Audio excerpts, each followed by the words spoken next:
오직 성령이 임하기를 말씀 제목으로 은혜를 나누고자 합니다. 한번 따라 하십니다. 오직 성령이 임하기를, 얼굴 표정에는 건강이 임하기를, 돈이 임하기를, 좋은 사람이 임하기를. 건강도 돈도 좋은 사람도 어떻게 보면 교회 부흥도 성령이 임하시면 해결될 줄로 믿습니다. 교회 다니다 보면 초신자들이 많이 듣는 단어 중에 하나가 성령이라는 단어입니다. 성령이 뭔지는 잘 모르지만 목사님 설교 중에 교인들 입술에서 틈만 나면 성령 이 단어를 많이 쓰는 것을 보게 됩니다. 성령님의 역할은 신앙생활 전반에 걸쳐서, 사실은 신앙생활 모두에 걸쳐서 영향력을 끼치고 성령의 도우심과 인도하심으로 신앙생활을 한다고 볼 수 있습니다.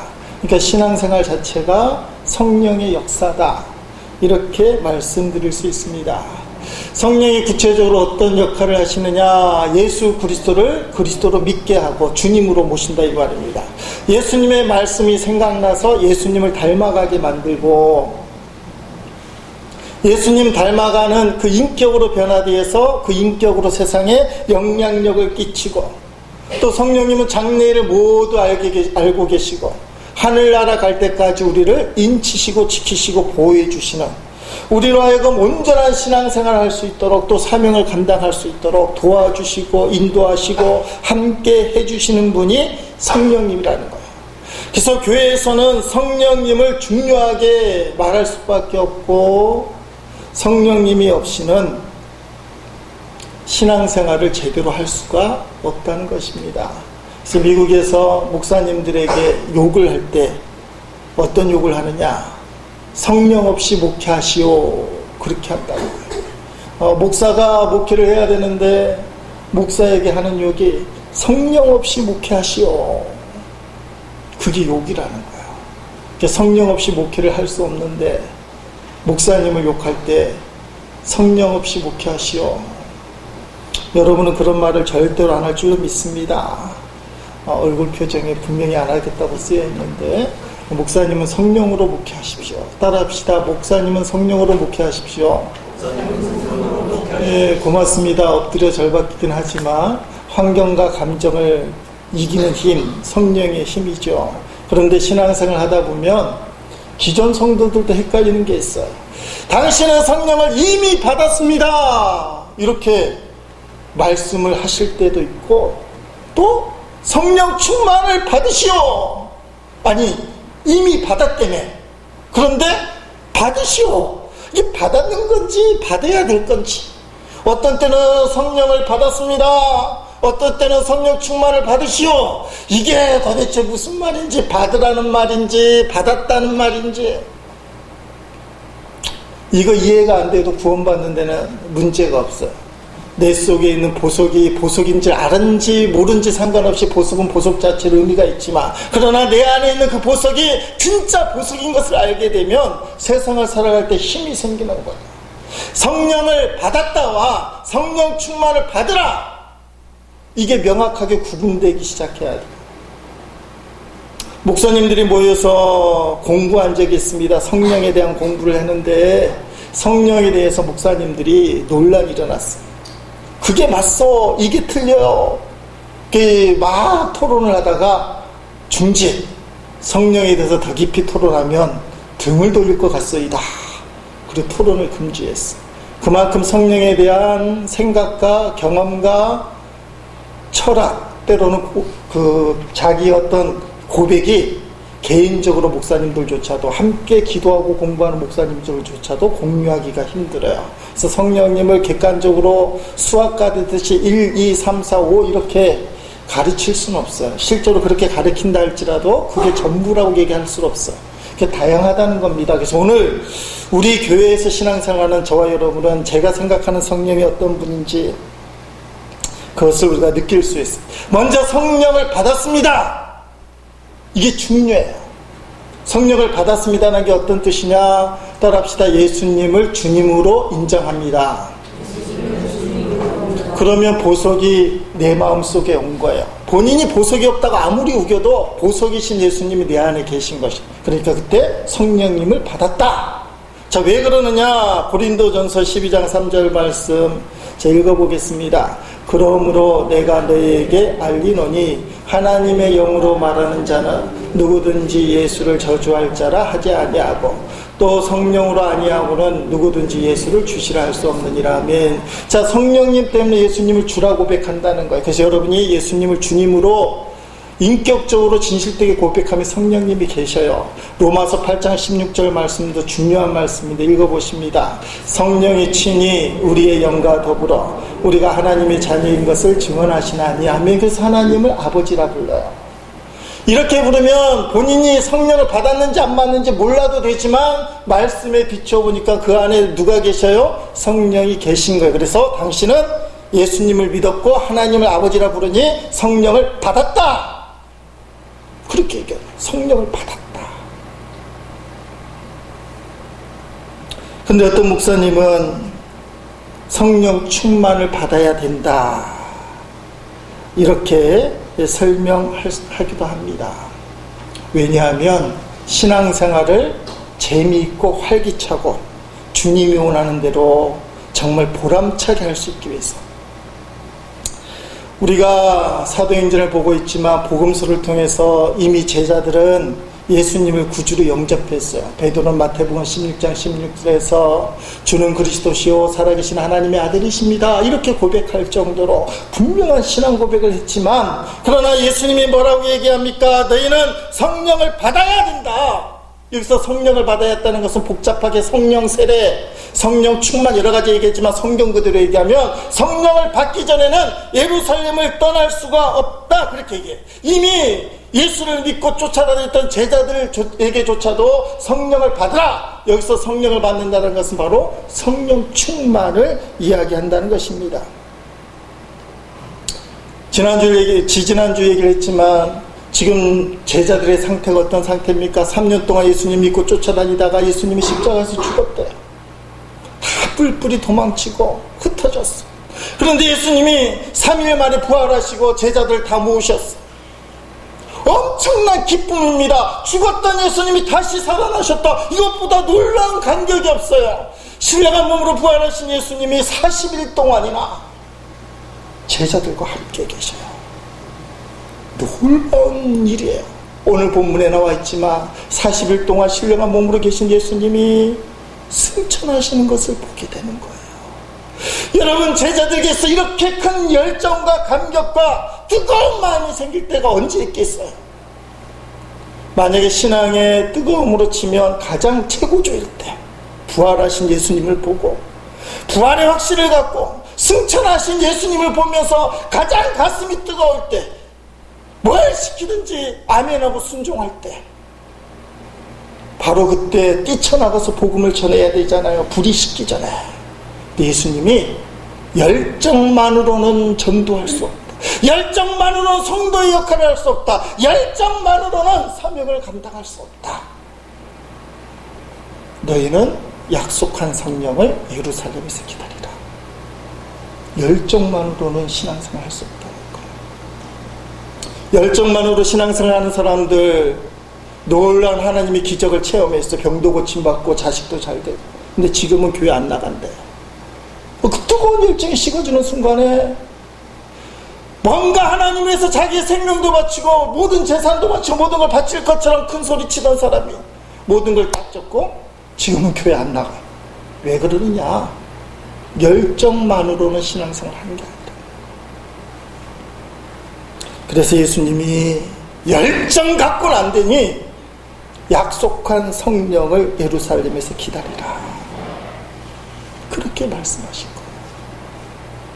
자, 오늘 우리 교회 저의 관점에서 성령의 역할을 이렇게 정리할 수 있어요. 3번인데 다 같이 읽어봅니다. 예수님을 구주로 믿게 하고 예수님을 닮아가도록 인격적인 변화를 일으키며 예수님을 따르는 성도로서 사명 감당하게 하시는 주님. 아멘. 이게 세 가지죠. 예수님 믿게 만들고 예수님 닮아가게 만드는 인격도 바뀌고 그 영향력을 끼쳐서 결국 주신 사명 감당하는 그 역할을 해주시는 분이 성령님이에요. 여러분, 예수님을 구주로 영접하는, 성령님을 영접하는 것, 성령님이 내 안에 들어오신 것은 일생에 딱 한 번밖에 없어요. 자식이 딱 한 번 태어나지, 똑같은 자식이 엄마 뱃속에서 두 번 태어나는 게 아니잖아요. 영생을 얘기할 때 그래서 뭐라고 얘기하느냐, 이해를 못하는 사람은 어머니 뱃속에 다시 들어가야 거듭나는 겁니까? 영생하는 겁니까? 그때 예수님이 물과 성령으로 거듭나야 된다, 이렇게 말씀하셨어요. 이 말씀은 무슨 말씀이냐? 예수님을 구주로 영접하는 것은 딱 한 번이에요. 그것으로 족해요. 그것으로 충분합니다. 문제는 뭐냐? 얘가 이 땅에 태어났는데 사람 노릇을 못하는 거예요.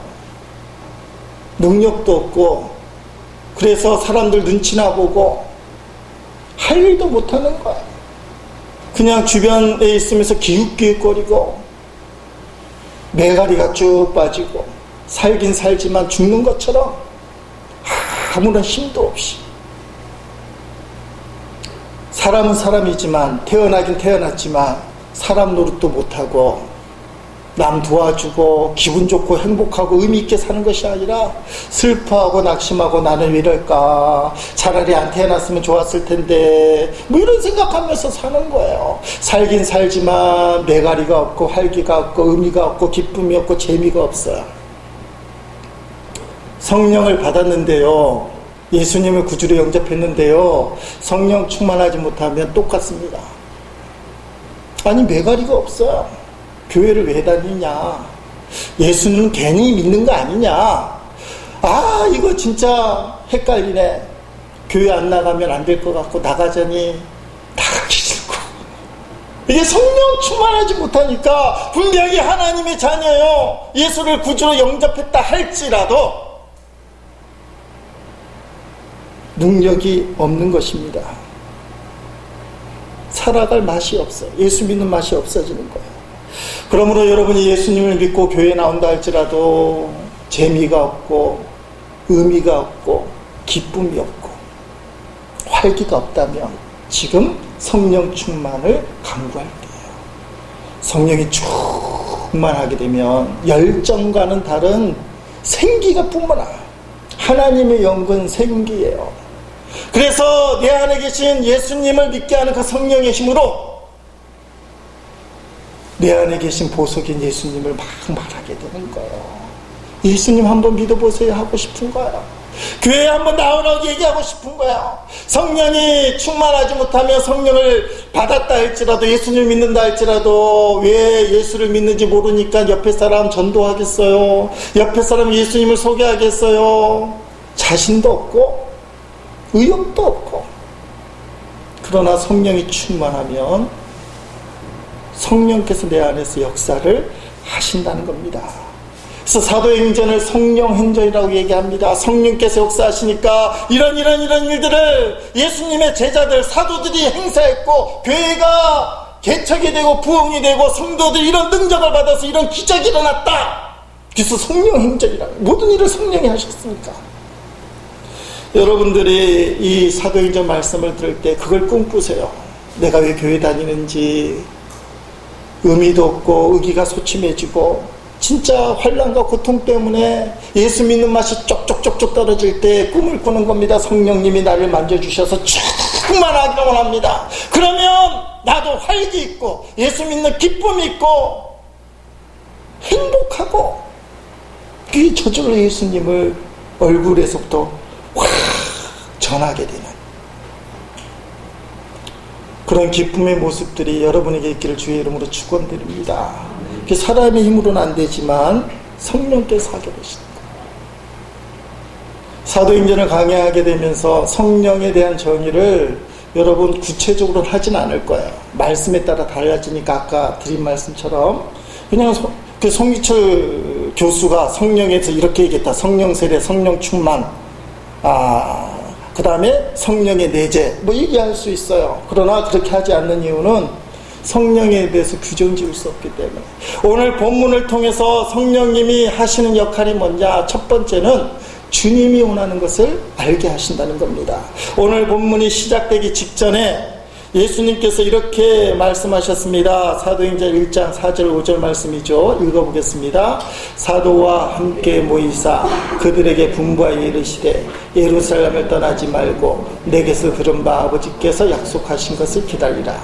요한은 물로 세례를 베풀었으나 너희는 몇 날이 못되어 성령으로 세례를 받으리라 하셨느니라. 아멘. 예수님은 지금 제자들에게 성령에 대한 이야기, 너희는 성령으로 세례를 받으리라. 왜냐하면 예수님을 믿었기 때문에, 이미 예수님을 믿어서 성령님이 내주하고 계시지만 위로부터 그 사도행전 2장에 나오는 성령의 세례, 그 성령을 받을 것이다. 예수 믿기 때문에 성령 충만함을 받을 것이다. 그렇게 말씀을 했습니다. 그런데 제자들이 이 말씀을 어떻게 받습니까? 이어지는 6절 말씀 읽어봅니다. 그들이 모였을 때에 예수께 여쭈어 이르되 주께서 이스라엘 나라를 회복하심이 이때입니까 하니. 아멘. 지금 제자들이 동문서답하고 있어요. 예수님은 성령을 받아라, 성령을 받아야 하나님의 나라를 이룰 수 있고 예수 믿는 사람으로서 사명 감당할 수 있다. 성령을 받아야 제대로 신앙생활 할 수 있다. 이렇게 얘기하는데 제자들의 관심은 어디에 있느냐? 저기 보니까 이스라엘 나라를 회복하심이 이때입니까? 이스라엘 나라가 회복에 관심이 있어. 지금 성경의 주변 환경을 보니까 이스라엘이 로마에게 나라를 빼앗길 때예요. 우리나라가 일제 때 36년 동안 나라를 빼앗겼잖아요. 그때 관심이 오직 조선 독립, 대한 독립의 뜻이, 이 당시에 이스라엘 사람들의 관심은 이스라엘의 독립. 예수님이 죽었다가 다시 살아나셔서 왕 중의 왕인 걸 확실히 눈으로 확인했는데 그 권능을 갖고 다윗 시대의 이스라엘을 회복할 것이냐. 다윗 시대 때 이스라엘이 제일 강했거든요. 이제 예수님이 왕으로 되셔서 이스라엘을 로마에서부터 속박에서 벗어나게 독립을 시킬 뿐만 아니라 세계의 중심이 될 때가 이때입니까? 이 말씀 속에는 어떤 생각이 들어있습니까? 예수님이 왕이 되시면, 예수님이 십자가 지시기 전에 제자들이 토론했던 거 누가 크냐 할 때 누가 국무총리 될 거냐, 그 말, 이 말은 뭐예요? 예수님이 왕이 되면 그 왕 옆에 권력을 가진 신하들이 있어야 되는데 그게 누가 된다고요? 내가 될 거라는 거예요. 내가. 세상 권력, 말은 이스라엘의 회복에 얘기하지만 예수님이 왕이 되고 이제 이 세상을 다스리는 정치를 하게 되면 실권을 누가 잡겠어? 12제자가 잡을 거라는 거예요. 가룟 유다 자살했지만 남아있는 제자들이 이 세상 권력을 잡을 텐데, 심화는 뭐예요? 우리에게 권력을 줄 때가 언제입니까? 철저하게 자기 욕심, 자기 중심에 사로잡혀 있어. 예수님은 실제로 하나님의 아들이면서 남을 위해 희생하셨습니다. 십자가에서 목숨을 주셨습니다. 모든 걸 남을 위해 버리셨어요. 그래서 우리에게 구원의 길을 열어주셨어요. 어처구니 없게도 제자들은 이런 예수님을 보면서 철저하게 자기 욕심만 차리는 이기주의자였어요. 근데 예수님이 이 제자들을 꾸짖지 아니하셔요. 야단도 안 치르시고 나무라지도 않으시고. 따라합시다. 성령을 못 받았으니 가슴은 뜨거워요. 열정은 대단해요. 지금 놀라운 경험했잖아. 3년 동안 예수님 쫓아다니며 온갖 기적과 이적을 다 받고 십자가도 받고 부활도 받고 40일 동안 함께 했어. 좀 있으면 승천까지 하실 거예요. 그런데 성령을 안 받으면 따라합시다. 여전히 자기 욕심만 부린다. 그럴 수밖에 없어요. 겉으로는 예수님 미워하는 척, 하나님 믿는 척, 신앙생활 잘하는 척 하지만 성령을 제대로 충만히 받지 못하니까 결국 예수님을 믿는다 할지라도 성령의 인도함을 받지 못했기 때문에 결국 결론은 자기 욕심이에요. 우리가 언제 권력을 받겠습니까? 언제 우리가 부자가 되겠습니까? 언제 우리 교회가 부흥하겠습니까? 눈에 보이는 이익에 손에 잡히는 행복이에요.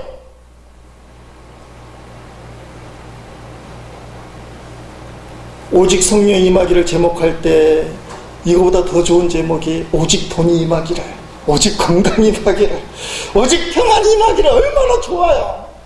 우리는 그걸 추구한다는 거예요. 이름은 하나님의 영광을 위해서 그렇게 얘기하지만 속으로는 자기 욕심 때문에. 성령의 충만함을 받지 못하면 결국 하느라고 하지만 결론은 자기 욕심이에요.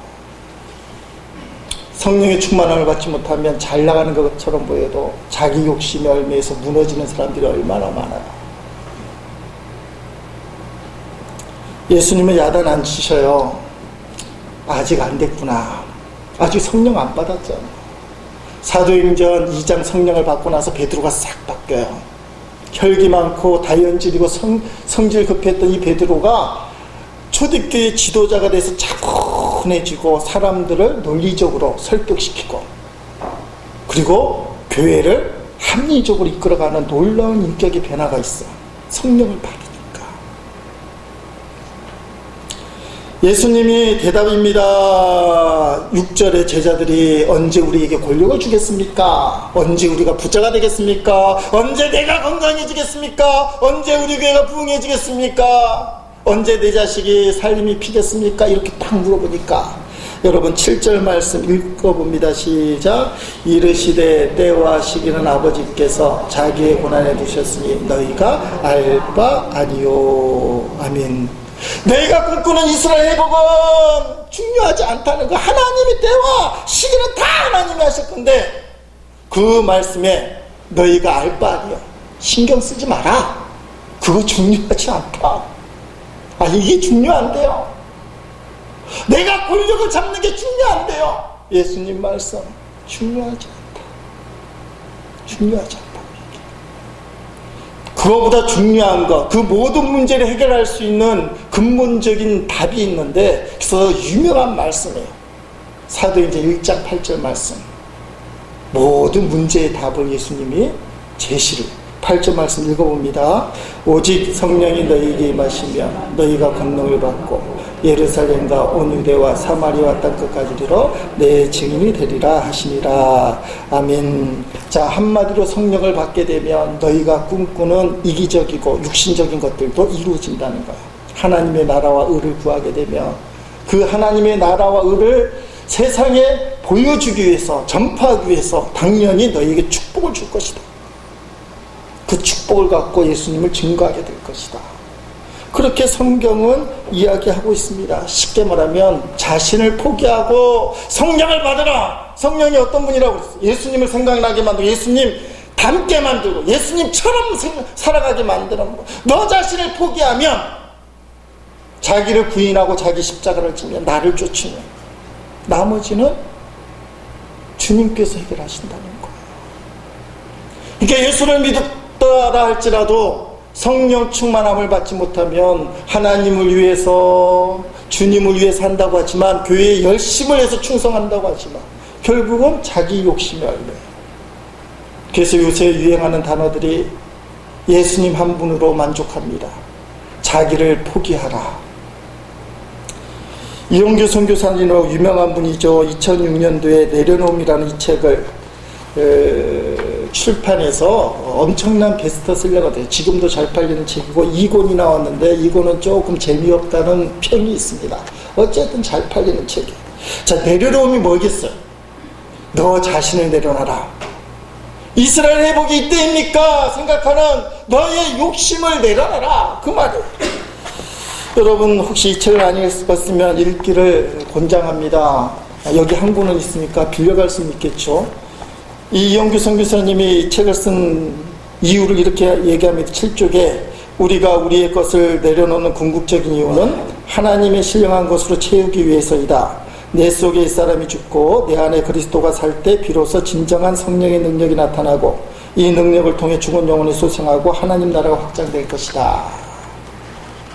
선교사님이니까 하나님 나라에 대한 관심이 많죠.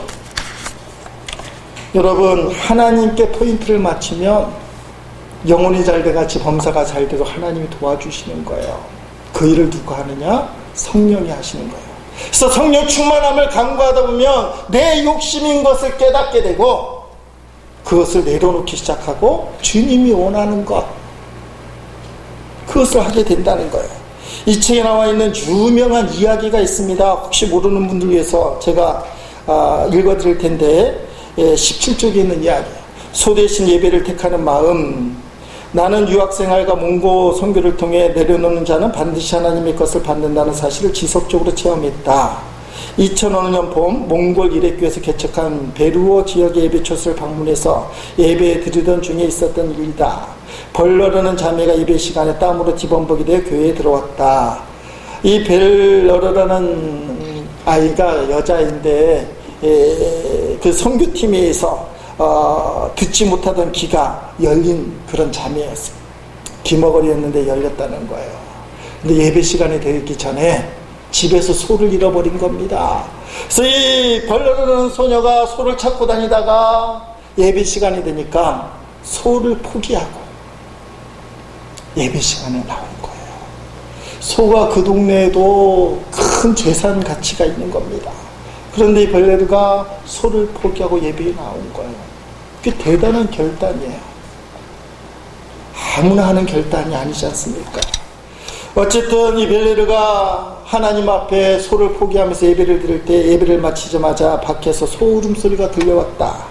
잃었던 소가 집이 아닌 예배초소를 먼저 찾아온 것이다. 희한하잖아요. 집에서 도망간 소가 찾아가면 어딜 찾아가야 되겠어? 집을 찾아가야 되는데 벨레르가 교회에서 예배드리는 줄 어떻게 알았는지 집을 안 가고 어디로 왔다고요? 교회를 온 거예요. 소를 포기했더니 하나님을 선택했더니 하나님께서 하나님을 선택한 벨레르에게 소까지 더해주셨다. 먼저 믿는 우리 중에는 소 대신 예배를 택하는 믿음이 있는 사람이 얼마나 됐지? 묻고 싶다. 여러분들은 그래도 예배를 택할 줄로 믿습니다. 아멘 하는 분 절반 정도 되네. 그럼 앞으로 나는 어떤 일이 있어도 예배를 선택할 겁니다 하는 사람 아멘. 예, 여태까지 소를 선택했지만 앞으로는 예배를 선택하겠다. 여러분, 성령 충만함을 간구하게 되면 한 번에 되는 건 아니지 않습니까? 그런데 마음속에 이게 내 욕심인지 그것을 알기 시작하고 하나님이 원하는 것을 하기 시작해요. 이게 분별이 된다는 거예요. 물론 우리 중에도 여전히 지금도 이스라엘을 회복할 때 이때입니까? 성령 안 받은 제자들처럼, 성령 충만하지 않은 제자들처럼 그 문제 갖고 여기 기도하는 분들이 있어요. 예수님이 아직 성령 충만함을 받지 못해서 그렇다. 여러분, 이스라엘의 회복의 목권 제자들은 없어요. 성령을 받거나. 그게 아무것도 아니에요. 이 땅에 배설물보다도 못한 세상 것이라는 것을 깨달아요. 이스라엘의 회복에 대해서 내가 국무총리 되는 거 그거 진짜 별거 아니야. 이런 마음이 드는 거예요. 그래서 이스라엘 회복이 이때입니까? 물었던 제자들 중에 거기 연연했던 제자는 아무도 없어요. 성령 충만함을 받으니까. 지금 여러분이 똑같이 여러 가지 세상 문제로 이걸 언제 해결해 주시겠습니까? 이렇게 그 기도 제목 때문에 나왔다 할지라도 성령 충만을 받게 되면 다른 각도에서 해결이 된다는 거예요. 하나님의 방법으로 해결해 주시는 거예요. 그게 성령을 바라야 되는, 성령 충만을 원해야 되는 이유라는 거예요. 두 번째, 성령이 임하게 되면 예수님을 증거하게 됩니다. 아까 읽은 8절 말씀, 성령이 너희에게 임하시면 권능을 받고, 이 권능은 파워를 얘기하는데 헬라어로는 두나미스라고 해요. 이건 다이나마이트라는 개념이에요. 폭발적인 힘. 오늘로 찾아보면 천지를 창조하신 하나님의 능력, 고대 사람들이 제일 무서웠던 게 천둥과 번개예요. 천둥과 번개를 바라는 하나님의 절대자의 힘. 그 권능이라는 것은 두나미스, 다이나마이트, 창조력, 그리고 고대인들이 제일 무서워했던 천둥과 번개를 내리치는 일, 쉽게 말하면 기적을 일으키는 거, 귀신을 쫓아내는 거, 엄청난 역사를 이루는 거, 그것을 너희가 받게 될 것이다. 성령이 주시는 권능이라는 걸 꼭 기억해야 돼요. 성령이 주신 권능은 어디다 쓰느냐? 예루살렘과 유대와 사마리아 땅끝까지 이르는데 증인이 되는 데 써요. 증인. 따라합시다. 증인이 된다. 성령이 임하게 되면 증인이 된다. 증인한다는 것은 만들어낸 걸 말하는 사람이에요. 선생님이 아니라 본 것을 체험한 것을 직접 말하는 사람. 설명은 잘 못한다 할지라도 야 그거 하면서 설명해주는 사람. 우리가 브라질의 월드컵을 갔다 오지 않았지만 말은 얼마나 잘할 수 있어. 한국이 그렇게 못하는 이유 설명을 쫙 얘기하고 브라질이 왜 7대1로 깨졌는지 막 설명을 해요. 기가 막히게 신문을 통해서 각종 미디어를 통해서 기가 막히게 설명을 하는데 갔다 온 사람은 잘 몰라요. 경기장만 찾아가다 보니까 본 것밖에 없는데 근데 갔다 온 사람 막 머리를 왜 한국이 못했지? 내가 그건 봤는데 그렇지만 진실성이 있어. 그거 아닌데 하면서 막 말은 못하는데도 불구하고 사람에게는 어떤 진실적인 영향력이 있어. 브라질이 7대1로 독일에게 깨질 때 내가 그걸 봤는데 설명은 못하지만 뭔가 말할 수 없는 어떤 진실성이 있어. 증인은 뭐냐? 텔레비전 미디어를 통해서 분석하고 이해하고 그것을 설명하는 사람이 증인이 아니야. 직접 본 사람이 말은 잘 못한다 할지라도 하면서 예수님 하면서 옆에 사람에게 설명은 못하지만 믿으면 돼야 되는데 너 믿어야 되는데 하면서 막 얘기하는 사람. 그게 증인이에요. 가르치는 선생이 아니라 눈으로 보았기 때문에 성령이 그 일을 하게 된다는 것입니다. 사도 바울이 전도를 했는데 어떻게 했느냐? 고린도전서 2장 4절 5절 말씀 제가 읽어보겠습니다. 내 말과 내 전도함이 설득력 있는 지혜의 말로 하지 아니하고 다만 성령의 나타나심과 능력으로 하여 너의 믿음이 사람의 지혜 있지 아니하고 다만 하나님의 능력이 있게 하려 하노라. 아멘. 이게 전도 능력이라고 표현하는 거예요. 말로 하는 게 아니라는 거예요. 신앙생활 말로 하는 게 아니에요. 우리 가정이 잘 됐으면 좋겠다. 누구 말은 못해요.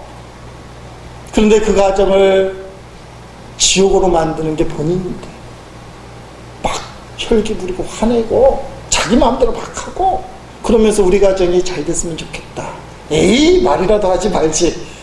우리 교회가 부흥 했으면 좋겠다. 누가 그 생각 안 해요. 근데 한 번도 교회에 대해서 긍정하지 못하고 하나님의 절대 확신하지 못하고 교회를 자랑하지 못하고 소개를 못하는데 그건 아니잖아요. 난 하나님을 정말 사랑합니다. 난 하나님 나를 위해 죽으신 예수님의 생명까지 줄 수 있습니다. 누가 그 고백을 안 하겠어요. 그런데 조금만 손해보면 뭐 이런 일이 하면서 주님을 멀리하고 하나님의 뜻이 분명히 아닌 줄 알면서도 포기하지 못하고 성경은 말입니다. 명사형을 얘기하잖아요. 증인이 되라는 것은 봤다는 거예요. 움직이라는 말입니다. 경건의 모양은 있으나 경건의 능력이 없는 성도. 초대교회는 나는 은가금이 없어도 나사렛 예수 그리스도의 이름으로 안전병을 일으켰지만 은가금은 많이 쌓였어. 그러나 나사렛 예수 그리스도의 이름에 능력이 없는 교회 성도들.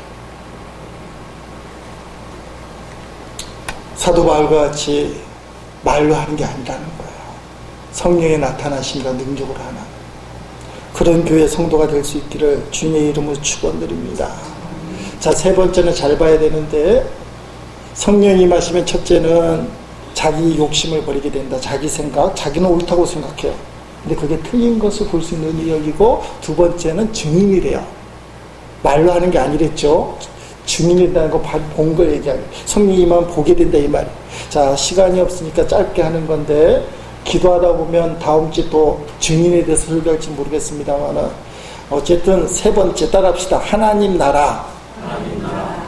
하나님 나라를 위하여 사명을 감당할게요. 오늘 사도행전 1장 1절부터 11절까지는 네 가지 단어가 중요하게 나옵니다. 3절에 하나님 나라 그렇게 되어 있어요. 8절에 보니까 성령과 증인, 그리고 11절에 보니까 재림이에요. 여러분 11절 찾아보면 목사님 재림이 없는데요 이렇게 얘기하는 사람이 없기를 바랍니다. 이 예수는 하늘로 가시면 본 그대로 오시리라. 이게 재림인데 재림이라는 단어가 없대요. 이 있습니다. 이렇게 하는 사람 없는 줄로 믿습니다. 네 가지 단어예요. 하나님 나라, 그 다음 두 번째 뭐예요? 성령, 세 번째 증인, 네 번째가 재림일. 이것은 연속성이 있습니다. 하나님 나라는 어떻게 완성이 되느냐? 성령의 능력으로 완성이 돼요. 누가 하나님 나라를 완성시켜 나가느냐? 성령의 능력을 받은 증인이 하나님 나라를 완성합니다. 언제 이 하나님 나라가 완전히 완성되느냐? 예수님이 재림하실 때, 사도행전 1장 1절로 11절까지는 하나님 나라, 제가 얘기했죠. 예수님이 복음을 증거할 때 회개하라, 하나님 나라가 가까웠다. 그리고 승천하시기 전에 하나님 나라만, 그 복음서는 다 하나님 나라예요. 궁극적인 하나님의 나라의 완성은 예수님이 이 땅에 재림하시고 심판을 한 다음에 그때 주어지는 것이 하나님 나라가 분명히 맞아요. 그러나 그 하나님 나라의 완성을 향해서 누가 애를 써야 되냐? 성령의 권능을 받은 증인들이 필요하다는 거예요. 그 증인들이 어떻게 해야 되느냐? 먼 날 이루어질 하나님 나라 보면서 예수님 어서 오세요, 빨리 와주세요, 너무 힘들어 죽겠어요, 이러면 안 된다는 거예요. 따라합시다. 지금 당장 네 할 일을 하라. 그래야 하나님 나라가 완성이 돼요. 누군가는 하나님 나라를 완성시켜 줄 거예요. 나는 기도만 할게요. 하나님 빨리 와주셔서 이 고난과 고통에서 나를 구해주세요. 제발 플리스. 그래요. 하나님 나라는 성령의 권능을 받은 증인들이 지금 당장 세상에 나가서 너의 할 일을 해야 된다는 거예요. 여러분, 예수님의 승천을 보여주십니다. 9절 10절 말씀인데 읽어보겠습니다. 시작. 다 같이 읽겠습니다. 이 말씀을 마치시고 그들이 보는데 올려져 가시니 구름이 그를 가리어 보이지 않게 하더라. 올라가실 때에 제자들이 자세히 하늘을 쳐다보고 있는데 흰옷 입은 두 사람이 그를 곁에 서서 하며, 이게 승천하시는 모습이에요. 너무 놀라운 모습이잖아요. 어떤 혹자는 이게 믿어지지 않습니다. 그래서 구름은 천사를 대신한다는 단어고 신천지에서 이상하게 설명하고, 그러나 여러분, 성경을 문자적으로 해석하는데 무리가 없다면, 어떤 사람이 이게 문자적으로 해석하는데 무리가 있다. 어떻게 육신을 입은 예수님이 하늘로 올라갔을까? 그걸 부활도 안 되는 거지. 승천이 어떻게 가능하냐? 그럼 부활도 가능하지 않지. 부활이 가능하며 승천도 가능한 줄로 믿습니다. 이것은 그대로 믿어도 문제가 없어. 이게 오히려 유익한 거예요. 성경을 따져서 합리적으로 이해를 시키고 믿게 만들려는 그 애씀이 오히려 부작용을 일으키고 신앙생활에 걸림돌이 돼요. 차라리 따라합시다. 있는 그대로 믿지. 그대로 믿어도 돼요. 우리는 이해할 수는 없지만 예수님은 신령한 몸으로 부활하신 그대로 하늘로 올라가셨어요. 그래서 제사들이 어떻게 봅니까? 자세히 하늘을 쳐다보아요. 눈이 빠지게. 그럼 여러분 실제 예수님이 승천하고 있으면 눈이 빠지게 볼 거예요. 망원경돼서 정안되면 그건 뭐예요? 기다란 거 보면서 천체망원까지 들여다주고 막 볼 거예요. 눈이 빠지게. 두 사람이 아마 천사 같은데. 자, 이 사람들이 뭐라고 얘기하느냐? 11절 말씀. 자, 이 천사들 두 사람이 하는 말 읽어봅니다. 이르되 갈릴리 사람들아, 어찌하여 서서 하늘을 쳐다보느냐? 너희 가운데서 하늘로 올라가 지신 이 예수는 하늘로 가심을 본 그대로 오시리 하였느니라. 네. 자, 어찌하여 서서 하늘만 쳐다보느냐, 그 뜻이에요. 이 말은 뭐예요? 따라합시다. 하늘 보는 거 그만.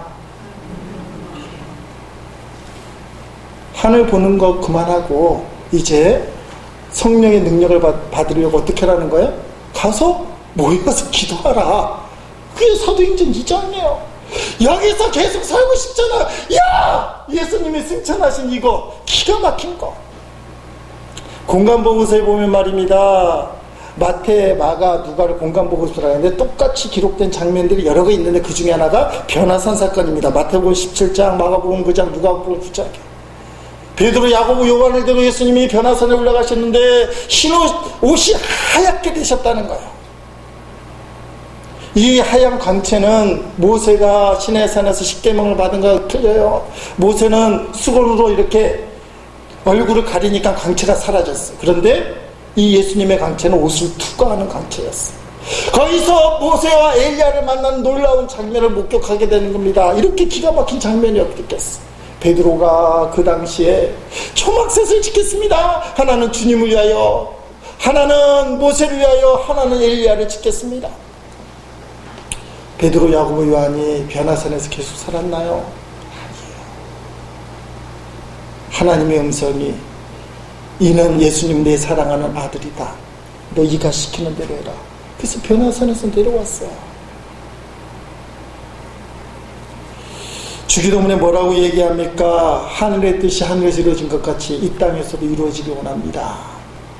하나님의 뜻만 추구하는 게 신앙이 아니고, 하나님의 뜻을 알고 있다면 이 땅에서 그 뜻을 실현해 나가는 거예요.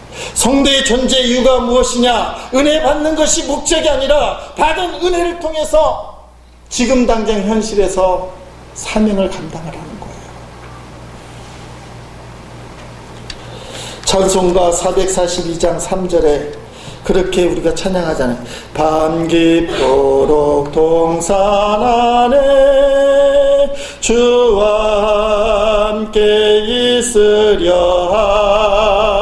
하나, 괴로운 세상에 할 일 많아서 날 가라 명하신다. 주님과 평생 함께하고 싶어요. 기도할 때, 예배 드릴 때, 말씀을 묵상할 때, 영적인 어떤 체험을 느낄 때 감사합니다. 근데 예수님이 괴로운 세상에 너가 할 일이 있으니 세상으로 나가라.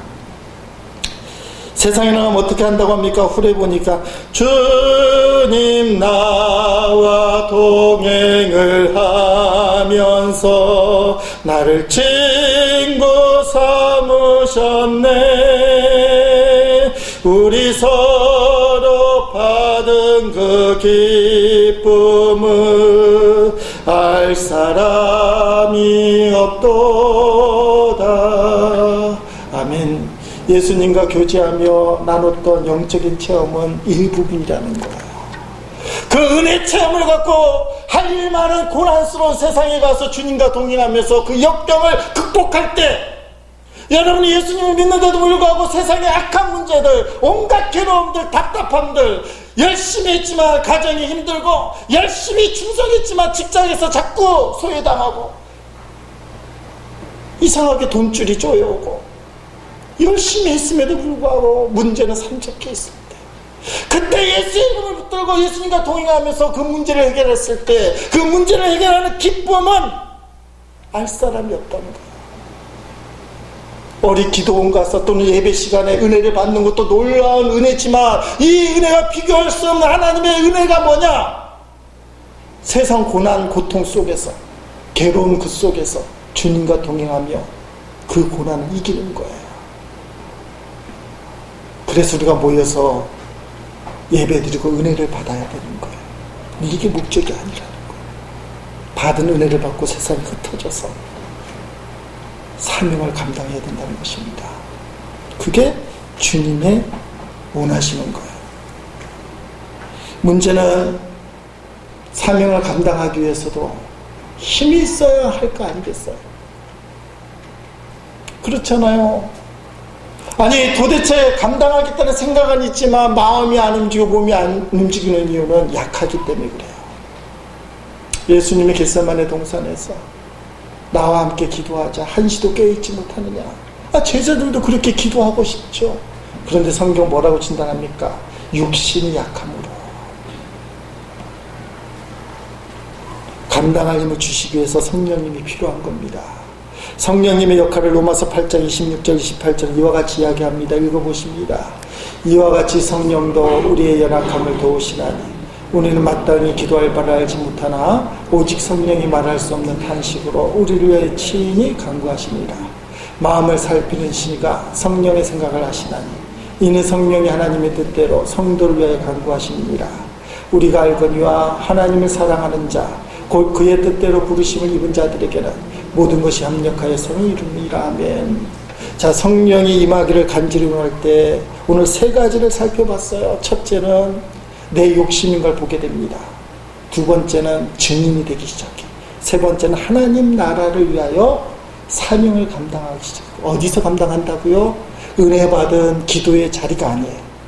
기도의 동산에서 고난이 많은, 할 일 많은 세상에 나가는 게 주님의 명령이고, 그 고난의 현장 속에서 주님과 동행하며 예수의 이름으로 승리하도록 하는 그 기쁨, 그 일을 위해서 성령이 우리의 연약함을 도우겠다는 거예요. 우리에게 합력하여 선을 이루신 하나님의 뜻을 보여주겠다는 거예요. 성령님의 역사는 그런 역사예요. 최소한 오늘 본문을 통해서 보는 성령님은 그런 역사예요. 나로 하여금 이 모진 고난 속에서 비록 연약하지만 내 힘으로 감당할 수 없기에 나의 연약감을 붙드시는 성령님이 어쨌든 믿음으로 승리하기를 원하는 나를 붙드셔서 나로 하여금 사명 감당케 하시는 거예요. 약해 있을 때에도, 소망 잃을 때에도, 시험 당할 때에도, 실망 당할 때에도 내가 너를 도와주겠다. 그분이 성령님이세요. 그래서 우리가 성령을 간구해야 될 줄 믿습니다. 오직 성령이 임하기를 간구하시는, 성령 충만을 간구하시는, 그래서 하나님이 기뻐하시는 성도, 자신의 몫을 감당하는 교회, 목사, 성도가 되시기를 주님의 이름으로 간절히 축원드립니다.